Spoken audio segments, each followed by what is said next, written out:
Black Panther n'est pas un film fait pour les Africains en fait. Le Wakanda, c'est le fantasme des Afro-Américains. T'Challa n'aurait pas été un prince, il serait jamais Black Panther. Le film Black Panther est la représentation de la vision afro-américaine sur l'Afrique.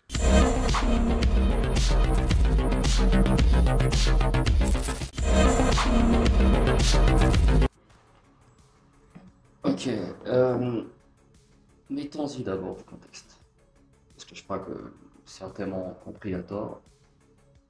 Je ne déteste pas le personnage Black Panther, bien au contraire. C'est juste que je ne suis pas fan du personnage. Et c'est pour beaucoup de raisons. Déjà, au niveau du comics, le personnage de Black Panther ne me dit pas grand-chose en fait. C'est surtout par rapport à son écriture. J'ai comme l'impression, je veux dire, que le personnage de Black Panther a été bien sûr créé pour des raisons de représentativité et autres, mais j'ai comme eu l'impression que les auteurs ont mis des éléments très précis sur le personnage pour que ce dernier puisse s'évaloir dans le top des meilleurs super-héros Marvel qu'on connaît tous, le Spider-Man, Captain America, Iron Man, les 4 Fantastiques et autres. Tu as remarqué un truc sur le personnage de Black Panther, on a donné des petits éléments qui font référence à d'autres personnages du top de l'époque en fait. Euh, le personnage a tout. Chose qui est bizarre, les créateurs ont tout donné au personnage de Black Panther. Il a l'intelligence, ce qui fait écho à Reed Richards, parce qu'à l'époque c'était Reed Richards qui était le personnage le plus intelligent, scientifique et tout ça, mis à part Tony Stark bien sûr. Il est riche, un peu comme Tony Stark. Et je ne sais pas, pour ce qui s'agit des habilités physiques et autres, on a pris aussi deux autres personnages assez populaires. T'as Spider-Man, t'as Daredevil. Donc, tu as un personnage qui est incompensé de tout ce qui est, disons, très remarquable, identifiable chez d'autres personnages de Marvel. Je pense que l'idée, c'était que le personnage puisse avoir une place importante au niveau de ce top-là, pour ne soit pas exclu, tu vois. On va faire un super-héros africain, mais il ne faudrait pas qu'il soit aussi nul que ça. Je crois qu'ils se sont dit ça, que voilà, on va éviter de rendre le personnage ainsi que tous ces autres. Seulement, il y a un problème. Parce que même quand je dis que je ne suis pas fan du personnage de Black Panther, c'est pas que je n'ai jamais lu de comics de Black Panther. Bien au contraire. J'en ai lu quand même pas mal. Et j'ai pas apprécié. Le truc avec le personnage de Black Panther, quand tu lui retires tous ces petits éléments-là, qui le rend un peu assez spécial, pour ne pas dire qui le rend, allez, comment dire, crédible comme super-héros, le personnage de T'Challa est vide et insipide. Tu lui retires sa richesse, tu lui retires sa royauté, tu lui retires le costume de Black Panther et peut-être même ses aptitudes si tu veux, son intelligence, la technologie de Wakandaise et autres. Le personnage de T'Challa est vide. Contrairement à un Spider-Man, à un Steve Rogers ou à Matt Murdock, je me sens beaucoup plus proche d'un Peter Parker que d'un T'Challa en fait, dans les comics en fait. Après, tu as aussi le problème du film. Alors, déjà que de base, je ne suis pas grand fan de Black Panther. Je m'attendais quand même à ce que, au niveau du cinéma, Marvel et Disney, allez, puissent me redonner un peu l'envie du personnage, tu vois, qu'ils puissent me faire découvrir une nouvelle facette du personnage, une nouvelle facette, je veux dire, du personnage. Et peut-être bien en essayant de proposer quelque chose d'assez inédit par rapport aux comics, bien sûr. Je m'attendais quand même à quelque chose de bien, vu qu'il y avait la campagne marketing, toute la publicité autour. Sauf que, ayant vu le film, ça m'a laissé ni chaud ni froid en fait. Franchement, ça ne m'a pas autant impacté. Oui, visuellement c'était beau. Oui, c'est un film qui se passe en Afrique, un super-héros africain et autres.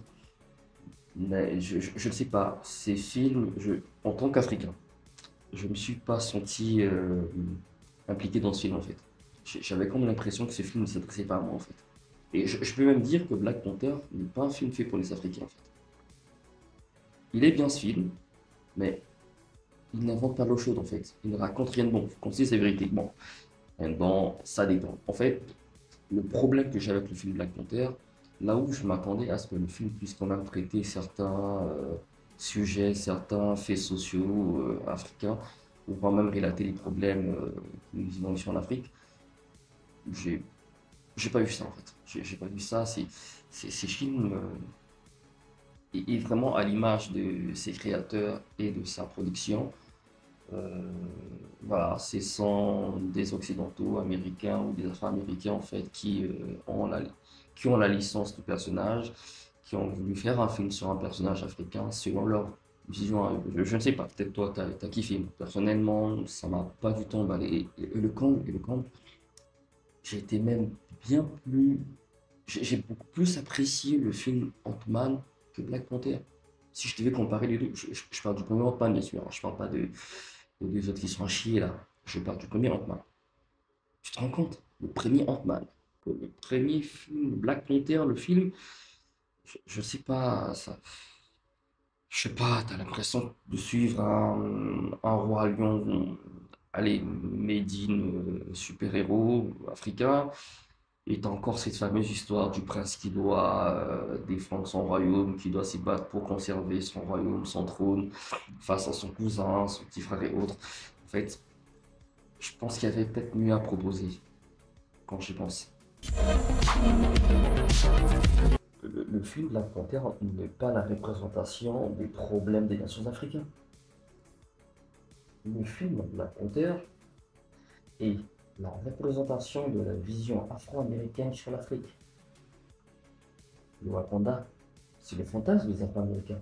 D'autant plus que le créateur du comics n'est pas africain. Le producteur et le réalisateur de ce film n'est pas non plus africain. Le truc qui m'a vraiment sorti du film, en tout cas qui m'a très désintéressé du film, c'est le fait que le film tourne autour de deux piliers fondamentaux. Et donc ces deux piliers représentent, comment dire, ce qui est vraiment l'essence même de ces films. Le premier pilier, c'est l'antagoniste, qui n'est d'autre que Killmonger. Killmonger est la représentation de la frustration afro-américaine envers les nations africaines, envers tout ce qui s'est passé avec l'esclavage, tout ce qui va avec. Et de l'autre côté, donc le deuxième pilier, où tu as le personnage de Black Panther T'Challa, qui n'est d'autre que la représentation de la politique néfaste des États africains. Et dans tout ça, moi je pose une question. Où sont les Africains? Je veux dire, où est la population en fait pour le cas africaine dans cette histoire? Le comble, c'est aussi un truc qui m'a vraiment sorti du film. Après tout ce qui s'est passé tout le long du film, tu as l'attaque de Lisclo, tu as bien sûr, tu as aussi la situation avec Killmonger qui arrive, qui prend le pouvoir tous ses autres. Tu as le retour de T'Challa qui revient récupérer centre tout ça. Et en aucun moment, le film s'est un peu recentré sur la population. On n'a pas vu, en fait, la population était invisible tout le long de ces films, en fait. Pas de réaction au niveau de la population. Pourtant, ils sont dépassés les choses au Wakanda pendant ce film. Mais aucune réaction de l'autre, voilà, de la population. Allez, je ne dis pas que la population devrait intervenir, mais c'est là aussi ça a impacté la population. Mais franchement, on ne voit pas la population pendant le film. Tous les plans du film s'est passé dans le château. Je ne sais pas si c'était un château ou je ne sais pas qu'est-ce que c'était, mais bon, t'as compris, je vais revenir. Donc, tu as juste la situation qui impacte, je ne sais pas moi, les politiciens ou toutes les personnes autour de T'Challa et à l'extérieur. C'est tout. Population, non, non, juste au sein d'introduction, tous ces autres. C'est un peu bizarre.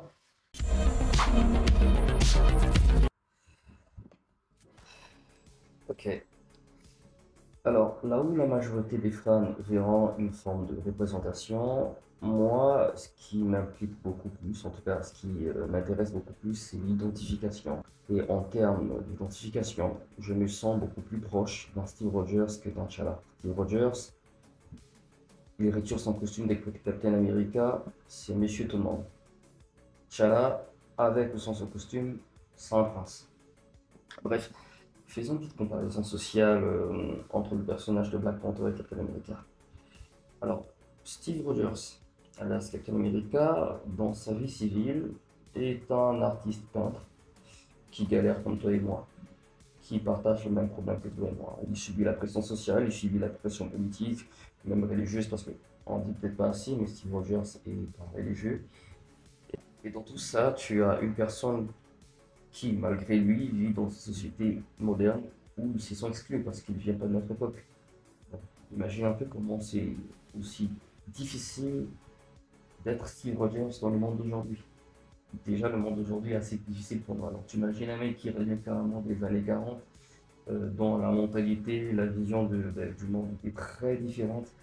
Et ces derniers a dû s'adapter, il a dû charbonner aussi pour se faire une place quand même, non seulement au sein de la société, mais au niveau aussi de la population, plutôt je veux dire au niveau des super-héros, tous ces autres. Ça, je ne sais pas si tu rejoins venir. Tu as le personnage de Black Panther qui, dans la vie sociale, est un prince, qui mène la vie d'un prince, qui a des problèmes de place. La différence de symbolique d'héroïsme entre Cap et Black Panther est telle que tu as Steve Rogers qui a été choisi pour être Captain America pour sa bravoure, pour sa dévotion et son patriotisme. Là où T'Challa, dès sa naissance, était destiné à devenir Black Panther. Oui, parce que le costume de Black Panther, pour ne pas dire le titre de Black Panther, est un héritage royal en fait. Donc, la seule chose qui fait de T'Challa un super-héros dans de Black Panther est le fait qu'il soit prince. T'Challa n'aurait pas été un prince, il ne serait jamais Black Panther. La seule chose qui fait de T'Challa un super-héros est le fait qu'il soit né prince. Comment? Si Black Panther n'était qu'un citoyen lambda wakandais qui enfilait son costume Black Panther pour lutter contre je sais pas moi, contre les dérives, les vices de la société wakandaise, je crois que je serais fan de Black Panther. Enfin, je crois que j'aurais été un grand fan de Black Panther si le personnage était écrit de la sorte en fait. Mais le fait qu'il soit un prince, allez, qui est forcément né avec une couleur d'argent dans la bouche, déjà, excuse-moi, moi je suis un Congolais lambda, on est tous frères. Je vois pas comment on va se notifier à un prince. T'Challa, c'est un prince, mec. Bon, et toi, on n'a pas le vie de prince. Et puis, je vais faire gaffe à ce que je vais dire, parce que, encore une fois, pour pas sortir de son contexte, tu as une idée des rapports qu'il y a entre les princes africains et la population? Les princes africains, pour ne pas dire les fils des présidents, en général, n'ont pas de bonnes relations avec la population africaine. Alors, comment penses-tu qu'un Africain se sentirait réellement représenté en tant par un super-héros qui soit un prince en fait? Ça, c'est juste une vision européenne, c'est une vision occidentale, voire afro-américaine. Wakanda Forever. Je sais pas, tu veux que je te dise quoi? Je me rappelle même pas de ces films en fait. Pour la simple et unique raison, ces films m'ont pas du tout marqué. Bon, oui, il est vrai qu'il y a deux, trois petits éléments qui m'ont marqué dans le film. Mais qui m'ont marqué négativement parlant. Déjà, l'idée de ne pas tester le personnage de T'Challa, pour moi, c'est injustifié. Malgré toutes les excuses ont pu donner, voilà, on aimerait que le rôle de T'Challa lui soit symbolique, c'est à l'hommage de Chadwick Boseman. Alors que, excuse-moi, allez, on va dire pour l'amour de la communauté afro-américaine, vous aurez dû donner ce job à un autre acteur afro-américain. Et crois-moi, des acteurs afro-américains qui auraient pu bien jouer ce rôle, ils sont nombreux. Après, bon, ils ont fait leur choix, ils ont rempli des classes féministes, LGBT. Bon, franchement, en fait, ces films, c'était c'était un film à cahier de charge. Ouais, Black Panther, Wakanda Forever, c'était un film à cahier de charge. Latino à gauche, machin truc à droite, femme forte féministe. Bref, tout ce qui ne marche pas au ciné depuis un très long moment. Ah oui. Il y a un truc, en fait, maintenant ça me revient, ça me revient. Je te résume ce que j'ai compris du film. Ce que j'ai vu dans le film, c'est que tu as deux gangs. T'as le gang des négros, le Wakandais, et t'as le gang des latinos, les espèces aztèques là, c'est quoi déjà, en fait, ce sont des Atlantes, mais là-bas, je sais pas, ils ont un nom, je sais pas ce quoi leur nom, bref. J'avais l'impression de voir une guerre de gang entre les Noirs du Wakanda et les Latinos des CGC Polo Bleu d'Avatar, là, en train de se friquer dans la gueule. Tout ça sous le regard de l'Occident. Voilà, c'est un peu.